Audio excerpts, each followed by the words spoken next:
Good afternoon. I have my mother, Flora Ortega, visiting from Taos, New Mexico, actually Arroyo de New Mexico. And she is going to demonstrate how to make chile colorado.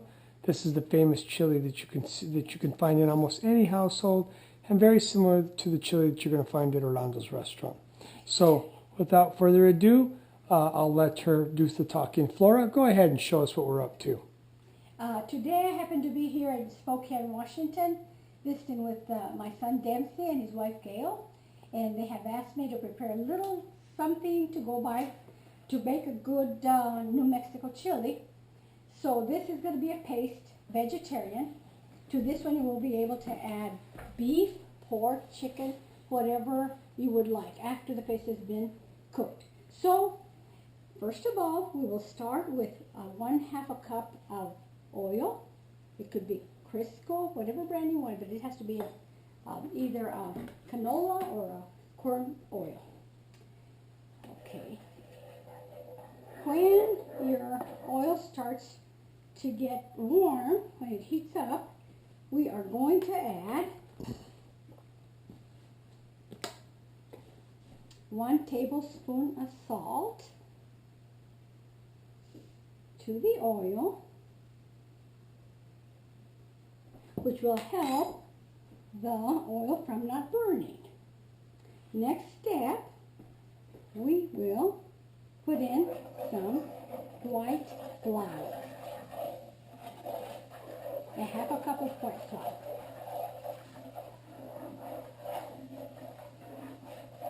After you have mixed your oil with your flour, you will mix it well. Combine both, mix them well, and keep on doing that until the flour turns a golden brown. This burns very easily, so be very careful to keep the low heat. Keep it on low. It doesn't have to be an electric skillet. You can just do it on a skillet over the stove. And what temperature do you have the skillet set for? Is it, or since it's not, doesn't have to be an electric skillet, it could be over the stove. What do you suggest? I would suggest like low heat until you finish with browning making your roux, which is the flour and the oil. When you see it turning into a tan color, not a dark color, just kind of like a tan, you know that the flour is cooked and ready to go. Next step will be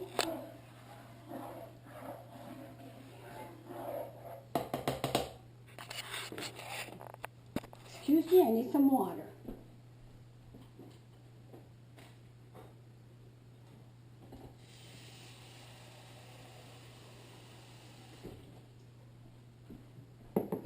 We will now add the chili to the roux. Bring up your heat, not too high, not too low. And to the chili and roux mixture, you are going to add some water to make a paste. And that was 1/4 cup of chili. And what kind of chili are you using? This chili is from Hatch, New Mexico. It's the most famous red chili that grows in Hatch. It's a little town south of Hatch, and it's called Hatch chili. So do you suggest that in order to make a good chile colorado or red chili, that it needs to be red chili from Hatch, New Mexico? Not necessarily. You can find good red chili in other villages that plant corn, the red corn, which is chimayo chili, any other kind of red chili that is grown in New Mexico or in New Mexico and what other places? Let me see. Well, in most parts of New Mexico, I would say, to the south. Okay, after you put your water, you're going to mix it well, either with a big spoon or with a whisk. You will know how thick you want it as you mix it. This is getting a little bit thick, so we will add more water. I do not have the measurements for the water, but you'll be able to tell as you boil the chili. So there is no specific amount of water, it's based on the thickness? Based on how you want it. Based if you want it thin or thick, but it has to be runny. After your chili starts to boil, you will add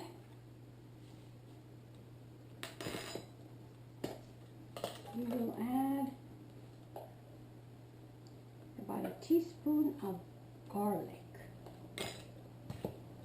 Garlic powder is fine, but you can also use the whole garlic cloves if you prefer.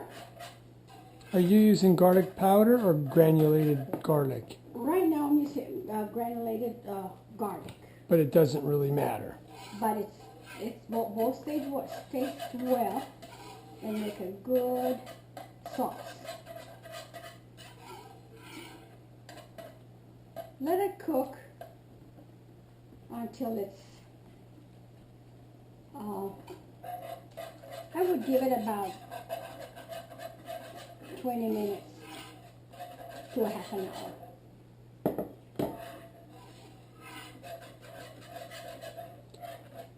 So will you continue to stir for the entire 20 minutes, or will you be able to just leave it alone? Lower the heat and let it simmer. Just to combine the flavors of the garlic, the salt, the oil, and the chili.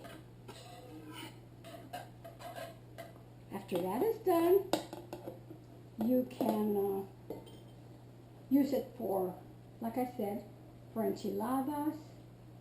You can use on a different skillet. You would fry either hamburger or have some cooked chicken.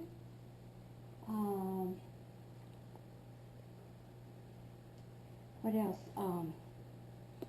I've heard that maybe shredded pork. Shredded pork. You can also make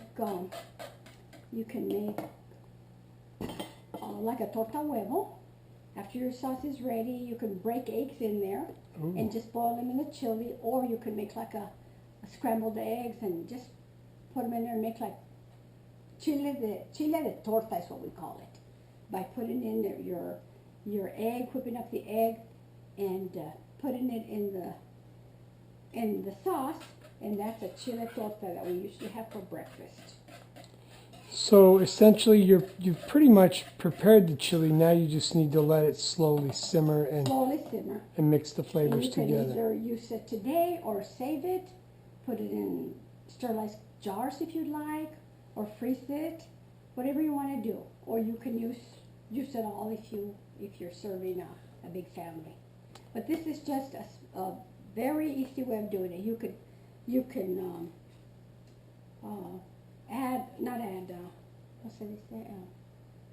double the recipe as many times as you need. Okay, so one more time, what are we looking? What are the main ingredients again? All the ingredients. The main ingredients, as I said, you start with a half a cup of oil. To the oil, you are going to add 1 teaspoon of salt. Okay, and after the roux has been done, that's when you put in your chili, 1/4 of a cup of red chili, and you're going to mix that with a roux and add water. A little bit at a time, I would say a cup at a time. Didn't measure, but we should have measured. Add the water, and that's it. You just boil, and then you have your sauce for all this other different meals that you desire to make with it. Okay, there you have it. Flora Ortega of Arroyo Hondo, New Mexico, has just demonstrated how to make chile colorado, the famous chili that you'll find in most homes and in many restaurants in northern New Mexico. Thank you very much, Flora Ortega. You're welcome.